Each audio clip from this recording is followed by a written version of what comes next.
If you're an author or plan to be one, get excited because this podcast is for you. Book Marketing Mentors is the only podcast dedicated to helping you successfully market and sell your book. If you're ready for empowering conversations with successful marketing mavens, then grab a coffee or tea and listen in to your host, international best-selling author Susan Friedman. Listeners, I'm excited to share some good news. Podcast Connections is our brand new episode sponsor.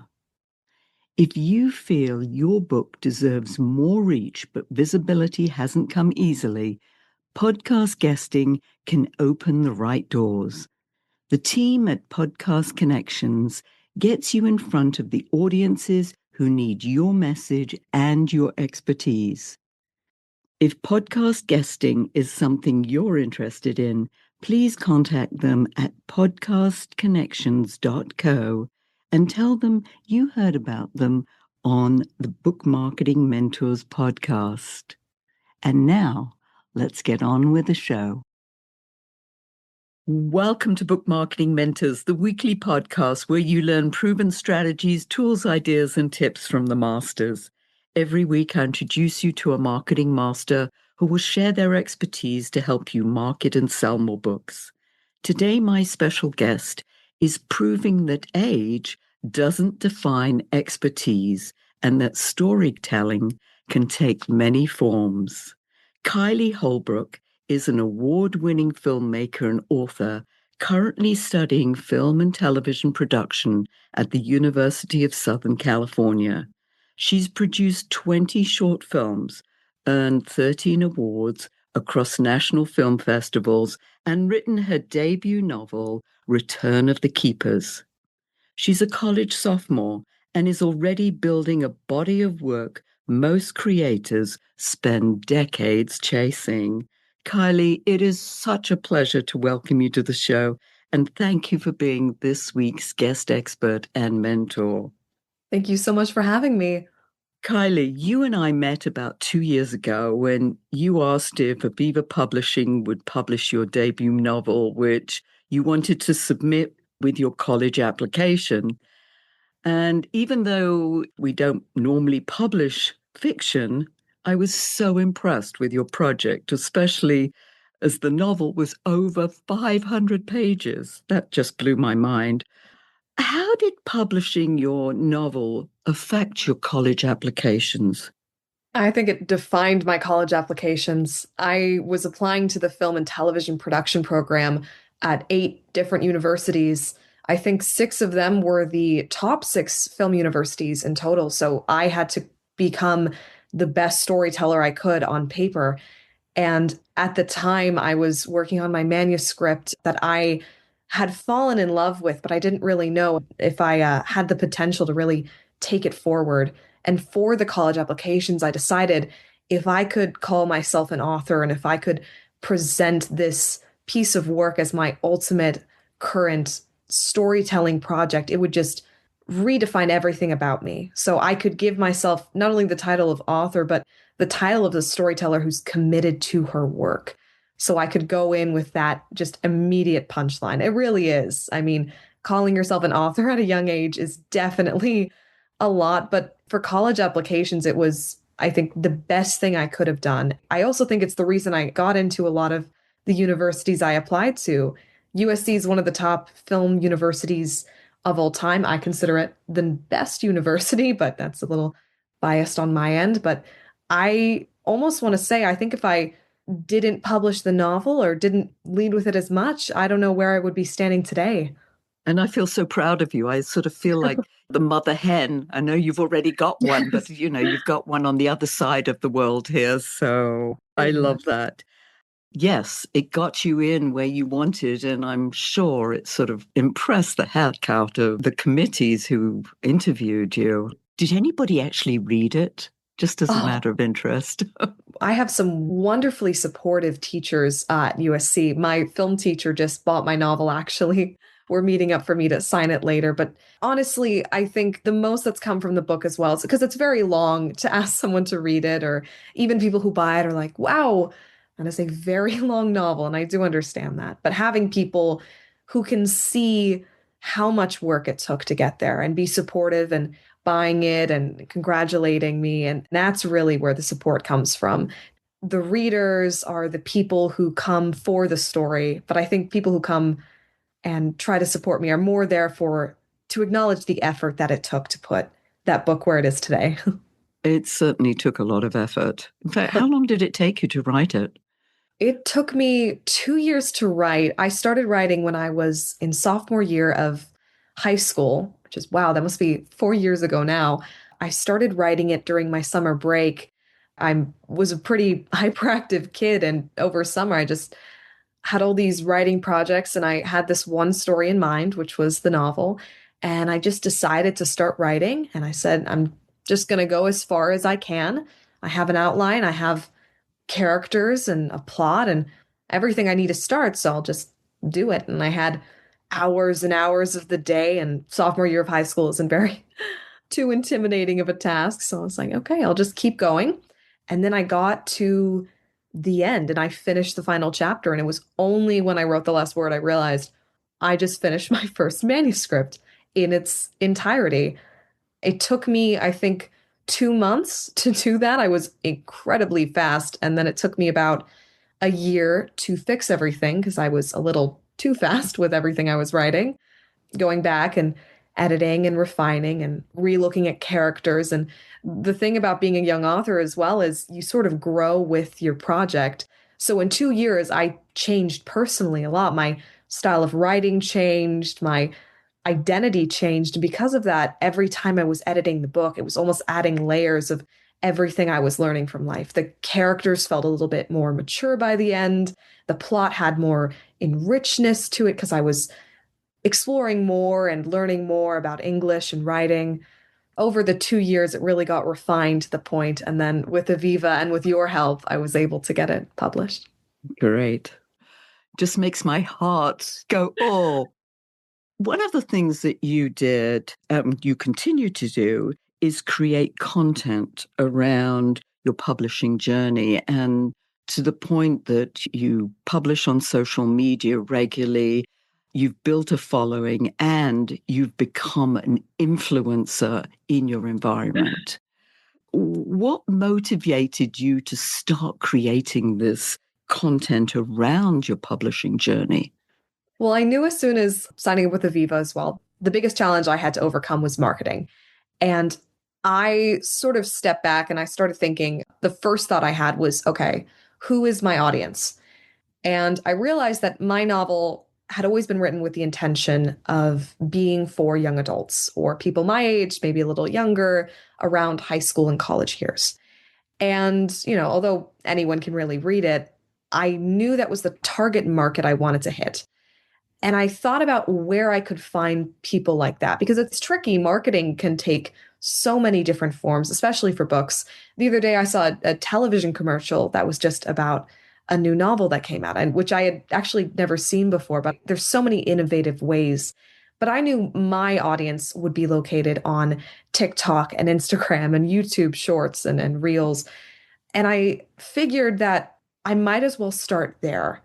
And if there's a way to build a following around me and my work, I could help find people and get my book on their to be read list. I was able, through this sort of like marketing process online, to get a lot of people off of Goodreads as well. It's also my generation is very Goodreads focused. And I believe I have 160 people on Goodreads on a wish list of that's the book they want to read, and many more on TikTok and YouTube. And I was really looking for people to fall in love with the story starting there, because that's exactly what I do. If I'm looking for a new book to read, I will start with people's opinions, with supporting authors. And my generation is also the very ethically driven, emotionally relevant generation. So we always start with, okay, is this author good? Is this a good story? Am I supporting the right person? And I also wanted to put my face out there and say, yes, you are. I'm here to tell diverse, emotionally relevant stories. And I wanted to put my face out there as well because I knew as a young author, there's many more stories to come. So there were many purposes around marketing there. And I think it's one of the main reasons I was able to get so much publicity around my novel as well, and just share the journey that came with it for future projects. Now, officially, I think it's about, yeah, 2 years now since the publication, I've really started focusing more on future projects as well. Still advertising my novel, still advertising myself, but focusing on what I can build now to support myself later as well. So many lessons here. I mean, things that I'm talking to my authors about all the time. First of all, where is your target market? Who they are, where to find them. I mean, that's critical. And that you're continuing the journey. Often authors think, oh, well, marketing, if I can only do it for a few weeks or months, then I can stop and then everything else will continue. But that's not the case, as you know. You've just got to keep marketing. Now, how has your community, the one that you've built, you've got thousands of followers, how's that changed, let's say, how you write or even what you write about? My community is, I want to say, amazing. They're truly just incredible people. I get so many comments of people sharing their own stories, asking questions, really engaging not only with me, but with one another. I'll post a video, and if it goes viral, a lot of the comments are about people's personal experiences. And I always love that there's a place for people to come and just share their own stories, because I may be a published author, but that doesn't mean that my stories are any less or any more deserving of publicity than other people. So being able to have this community of people sharing in each other's work, all loving stories, it's always incredible. And I almost feel more inspired than anything else to just keep writing and keep working. My favorite comment I can get online is always people saying that they're inspired by my ability as a young author to be published and to write and to put myself out there. And I just think it's incredible to have so much support around it. I think my writing's definitely improved in effectiveness. I feel like I'm writing more. I'm trying to share more of my work. I think there's a bit of a bug you get when you publish once. You want to publish again and again and again, and you know that you can do it. So you just want to do it as often as possible and try and just share as much as you can. And I think from the success of this book, maybe not always in numbers, but just in this community, I've just always wanted to share more. Beautiful. You're not only an author, but you're also a filmmaker. Where do the two art forms intersect for you? That's actually a great question, because over the semester, I recently wrote a script called Poppies Grow in Gun Wounds. And this was originally a short story I wrote. I tend to think of my scripts first in prose, and then I translate it into screenplays. And I find that really helps flesh out symbolism and all my metaphors and really carry it into visual form and really take it through each of the stages. And this specific script actually got picked for one of the senior thesis projects. And I was able to pitch it and work with these incredible filmmakers. It sadly wasn't chosen for the final few, but it got that far. And I really think one of the main reasons it was taken so well and really admired by professors and students was because I began in prose. And I don't know if this would work with everyone, but that's just really how my mind works. And I have really found as a storyteller that intersecting is where my best work can be found. And I often find myself writing a short story and staying in that writer mindset, and then taking that a few weeks later and moving into film, and then moving into producer mode and trying to get it made. And I think that's been probably my best work so far, is just working in that strange intersecting format. Mm. Now, your love of storytelling, where did that come from? When did you know that this is something that you wanted to do? I don't think there was a time in my life I can remember where I did not want to be an author. I remember, strangely enough, one of my core memories in life is the first time I was able to spell a word properly. I was actually in the sort of special classes. I really could not write for the life of me. I was very behind. I couldn't read as well. And there was one day I got it. And I remember that feeling of like, oh my goodness, I can do anything with these words. Absolutely anything. I can make any story. I can take myself to any world. And that feeling was incredible. And I was reading these books and realizing I could do this too. And of course, it was Dr. Seuss at the time, but I really just fell in love with the idea of making these worlds. And ever since then, I've just had collections upon collections of notebooks. I remember a lot of the time my family moved a lot growing up. And there was one time we were moving, I just documented every single thing we did. I think I was maybe 8 at the time. I pretended I was a runaway princess. I documented it all that way. And just everything I did had to be a story.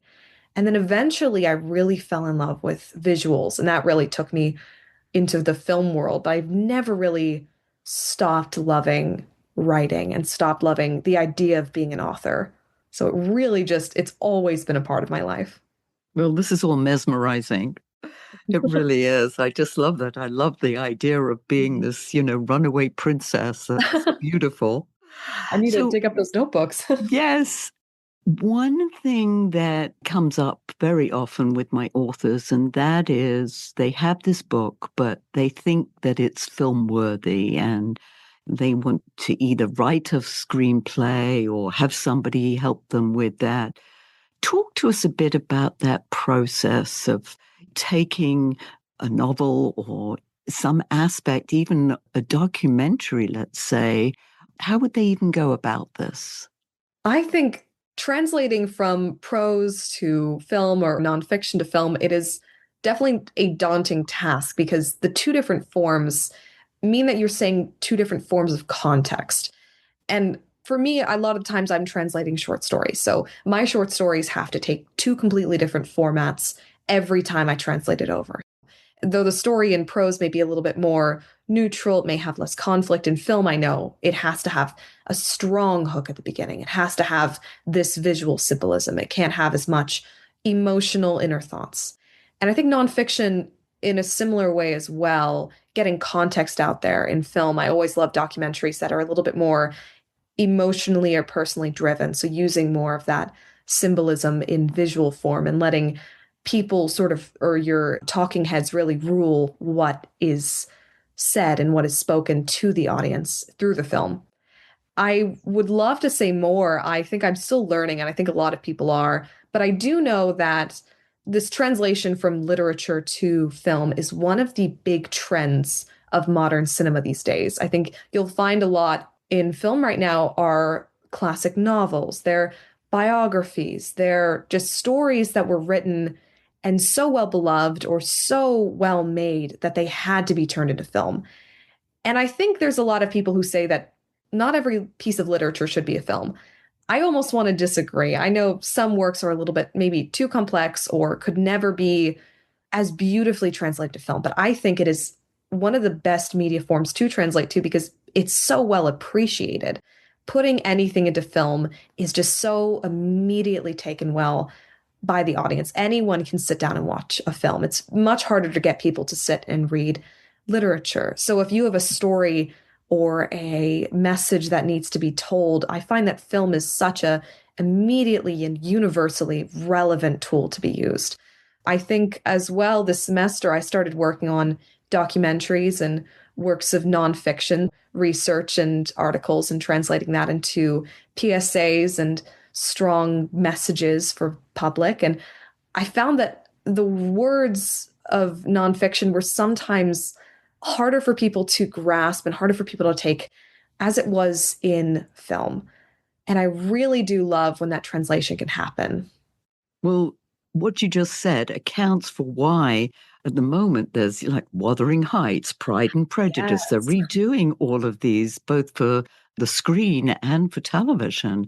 I was like, wow, they're looking at these, 18th, 19th century classics that, yeah, I mean, obviously, there's a big Jane Austen movement out there. And yes, so what you just said is really fascinating that there is a trend going on reviving those classics, which is a little concerning that there aren't today's classics that are being filmed, that they're looking at previous ones. But hey, what are they going to be doing afterwards? No, exactly. I mean, we have Project Hail Mary just swept the box offices recently. So I think there is some good stuff in that too. I think for film in general, it's very much producers want a success in the box office, and people surround literature so well and books. And I think readers are some of the strongest opinionated people and have the most emotional connection to their work. So seeing it and having the work be brought into film is always going to be a guaranteed seller. Well, I hope so, because obviously there's talk that the movie theaters are having issues. They're not producing the films or enough of the good ones that are drawing people in. People prefer to stay at home and watch streaming. What are some of the trends? What do you see coming down the pike with this? I think it's so hard to see a lot of the trends because you never know when a story is just going to be so incredible that it just takes everyone out from whatever genre they thought were the leading ballots. I mean, we just had, I know this was last year, but Sinners was such a big wake up call for original screenplays. So while the translation of literature into films is a trend, you still have original stories being written, screenplay form, that just immediately are just so masterfully made that they are just become a global hit. Sinners is a great example of that. But you also see films, I believe One Battle After Another was also based on a novel. Frankenstein was as well. There's less original works, but just everything that's happening right now in cinema, it's really just what is the best story that's told? What are the best messages being made? And then in the end, it's just the trends that follow that immediate big bang of this catalyst of a original piece. If an author wanted to turn their book into a screenplay, what advice would you give them? I would actually start by saying the first thing you can do is definitely understand the format you're changing it into. So start by reading some of the amazing screenwriting books out there. I really have enjoyed reading Anatomy of Story, I think it's called. I forgot the author. Mm-hmm.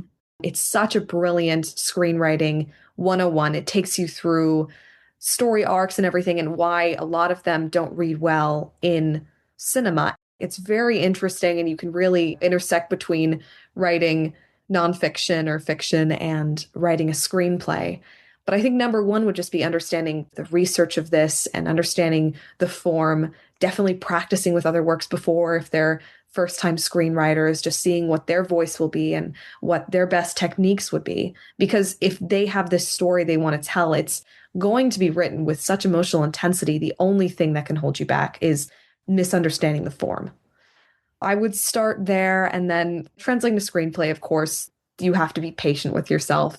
Writing a screenplay is incredibly difficult. It takes a long time to understand. And even when you feel you have it done, film is always so challenging with going into the 20, 30, or hundreds of roles that are making a film. You know, everyone has a say and everyone has a voice and a thought. And that screenplay will be changed and turned, and all for the better, of course. Everyone comes in with their incredibly masterfully learned roles, but it always is changing. So you just have to be patient with the process as well.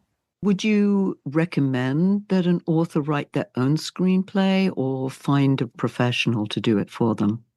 I'm actually not quite sure. Mm-hmm. I think while an author of their story will have the most emotional connection to the work, a screenwriter may always be able to capture that in their work, and working together 101 may help with that as well. I'd say having a screenwriter with a lot of good talent and a lot of good understanding of the work will definitely help assist with translating it into a film. Yeah, because it is a very different art form, isn't it? Very much, very much. Where do you see your career going? I definitely see it in the future of film. I find that I'm a bit of a ambivert, so a lot of my work alone I will definitely reserve for writing, and a lot of my more extroverted, my major is film, and a lot of my social life is definitely wrapped around film. So I'll definitely pursue a career in filmmaking, and on my own time and on my own sort of, I call it my minor, that's not really official, but my major and my minor, and then continuing with writing hopefully more novels. I've definitely got ideas and I've definitely got more stories to tell, and I try to write as many short stories as possible, always practicing and learning. And I really have seen myself develop, and especially in film as well. So there's always just more growth to happen. So just fun stuff to come. Beautiful.